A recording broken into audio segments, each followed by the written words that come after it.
Hi hello नमस्कार, कसे आहात सगळे? मजेत ना? मजेतच असायला हवं. मी पूनम तुमचं सगळ्याचं खूप खूप मनापासून स्वागत करते आपल्या नवीन एका व्हिडिओमध्ये. आणि सर्वांना सर्वप्रथम श्री स्वामी समर्थ. हा व्हिडिओ तुमच्यापर्यंत थोडा लेट होईल. तर बघा, हे घर बघून तुम्हाला कळलंच असेल की मी कुठे आले आहे. तर मी आले आहे आर्नीला. तर अद्वैची भरपूर दिवसाची इच्छा होती की आपण बडे मम्मी पप्पाला भेटायला जायचं. तर आम्ही फायनली इथे येऊन पोहोचलो होतो. आमच्या प्लॅनमध्ये थोडा चेंज झाला, कारण की अद्वैला पहिले घरी जायचं होतं, पण त्याला मम्मी पप्पाची आठवण आली. नंतर आम्ही इथे पहिले म्हटलं की आपण दिवसभर आर्नीला टाईम स्पेंड करा, नंतर गावाला जायचं. मग पहिले आम्ही ते आर्नीला आलो होतो. आल्या त्यांनी सगळे खेळणे काढले आणि राही दीदी आणि यशू दीदीने त्याच्या मनात जे आहे ते करू दिलं, कारण की जवळ होते तेव्हा तर खूप भांडत होते. अरे अरे कधी भला गोरा पडला तू. साबण नाही लावली, यवतमाळचं पाणी लागलं तुला स्विमिंग पूल मध्ये पोहू.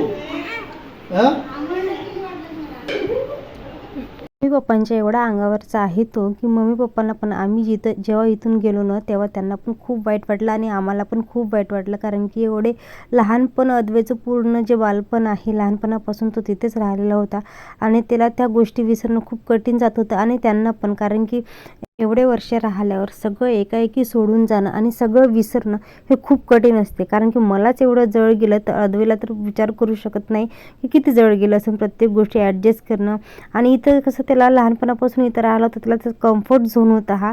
कारण की मी जरी कधी नाही राहिली तरी त्यांना त्याची मम्मी पप्पा, राही दीदी, इशू दीदी ह्या होत्या, त्यांच्या अंगावरचं खूप होता तो. आणि आता पण आहे, पण कधी कधी काय असते ना, भविष्याचा विचार करून आपल्याला सगळं सोडावं लागते. तर आम्ही इथे वर आमची रूम वगैरे बघायला आलो होतो आणि नंतर मग छान मस्त स्वयंपाक केला. आणि म्हणजे आमचा स्वयंपाक इकडे एक साईडने चालूच होता आणि यांचं दोघंचं जेवण चालू होतं, कारण की त्यांना खूप भूक लागली होती.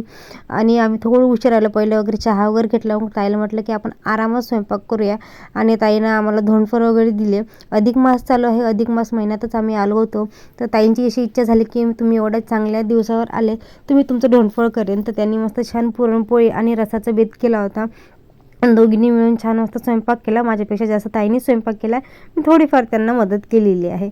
तर रूमवर आल्यावर जुन्या आठवणी, जुन्या गोष्टी, खूप काही जे आपण मनात साठवून ठेवतो ना, सगळं मोकळं बोलण्यात आलं आणि खूप छान दिवस गेला. फुल्ली एन्जॉय दिवस केला. जेवण झालं, सगळं केलं दुपारी, आणि मस्त नंतर यांचा पिझ्झा आला होता. आता अद्वै आला म्हणल्यावर पप्पांचं आणि दीदींची तर खूप मजा असणार आहे. आणि तुम्ही बघू शकता की त्यांच्या अंगावरचा किती आहे, तो ज्या गोष्टी म्हणेल ते पूर्ण त्याचं होत होतं तिथे. त्यासाठी गुलाबजामुन, पुरणपोळी, त्याच्या आवडीचा रस आणि पिझ्झा वगैरे सगळ्या ज्या गोष्टी आहे ना, ते पप्पांनी सगळं आणलं होतं. नंतर आम्ही पिझ्झा वगैरे ह्या मुलांनी एन्जॉय केला. नंतर थोडा वेळ मूवी बघितला आणि राही दीदीला माझ्यासोबत चेस खेळायचा होता, कारण की तिला प्रत्येक वेळ असते की काकू तुम्ही माझ्यासोबत खेळा, कारण की मी या मुलांसोबत माझी बॉन्डिंग एवढी छान झाली होती की म्हणजे आम्ही चेस वगैरे, कॅरम वगैरे असं खेळत होतो.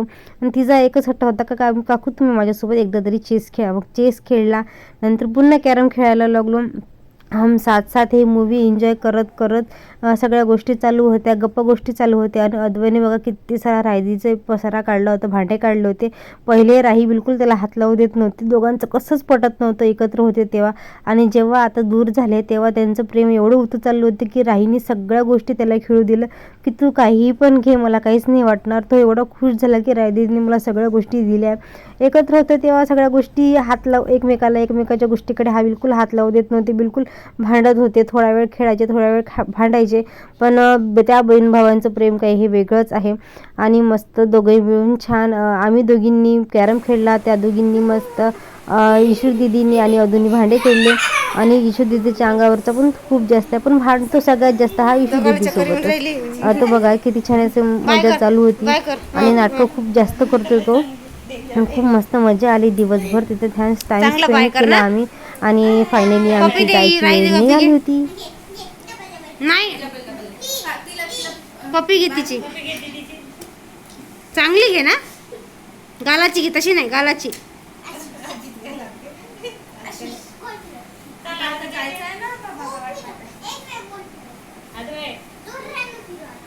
तिथे थकवा आला ना रे. बस बस बस बस.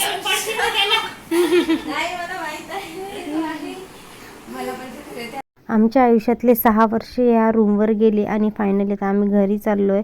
तर जाताना खूप खराब वाटत होतं, कारण की ते आमचे पूर्ण दिवस गेले बघा. अद्वैनी कशा रांगोळी टाकल्या होत्या, जसं त्याच्या मनात आलं तसं यांनी सगळं करू दिलं. इशूदीदीनी, रायदीदीनी, मम्मीनी, कारण की तो ह्या घरचा मुलगाच आहे आणि ते त्याला मुलाप्रमाणे सगळं वागवतात ना. आम्हाला खूप छान वाटते इथं आलं की आमचा माइंड फ्रेश होते. आम्हाला खूप आठवण येत होती. म्हणजे कसं आम्ही सोडून गेल्यापासून अजून आलो नव्हतो, तर मग आता 2 महिन्यांनीच डायरेक्ट तिथे रूमवर आलो त्यांना भेटायला. खूप खराब वाटत होतं सगळ्या गोष्टी. खूप म्हणजे सगळं आज जेवढे वर्ष तिथे घालवले ते सगळे डोळ्यासमोर येत होते आणि बिलकुल इथून जायची इच्छा नव्हती, पण फायनली जावं लागलं. आणि नंतर गदवेला गावाला पण जायचं होतं. आता सुट्ट्या आहेत तर गावाला जाताना ऊन पण बाहेर खूप होती, म्हणून सगळं असं पॅक करून चाललो होतो. आणि जाताना मन थोडंसं म्हणजे जड झालं होतं, कारण की मन इथून निघत नव्हतं, कारण खूप मजा आली होती. एवढे दिवस आम्ही मस्त घालवले. आणि फायनली आम्ही आता गावाला आलो होतो. आल्या आल्या दुसऱ्या दिवशी बघा इथे आमच्या घरी साप निघाला. सापाचं प्रकरण चालू होते इथे. आणि मग आम्ही सर्पमित्रांना वगैरे बोलवलं, तर ते पहिल्यांदा 2-3 वेळा साप बाहेर निघून पुन्हा आतमध्ये तिथेच गेला. पण शेवटी सर्पमित्र वगैरे आले. शेवटी त्यांनी खूप काही पाडायचा वगैरे प्रयत्न केला, पण ते काही निघालं नाही.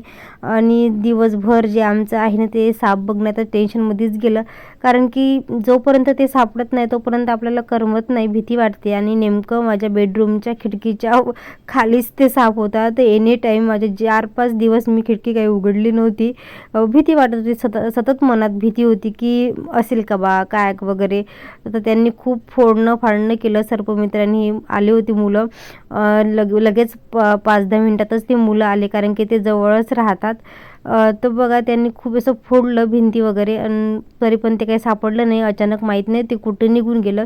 कधी कधी आपलं लक्ष नसताना चुकवू शकतात, पण आम्ही सतत इथे बसून होतो पण ते काही आम्हाला सापडलं नाही. इथे मग त्यांच्या सबलीने सगळं फोडफाड करणं चालू होतं, पण ते काही शेवटी सापडलं नाही. म्हणजे असंच आमचा दिवस पूर्ण ते साप वगैरे बघण्यातच गेला. मुलांनी खूप प्रयत्न केला, पण शेवटी त्यांना साप काही सापडला नाही.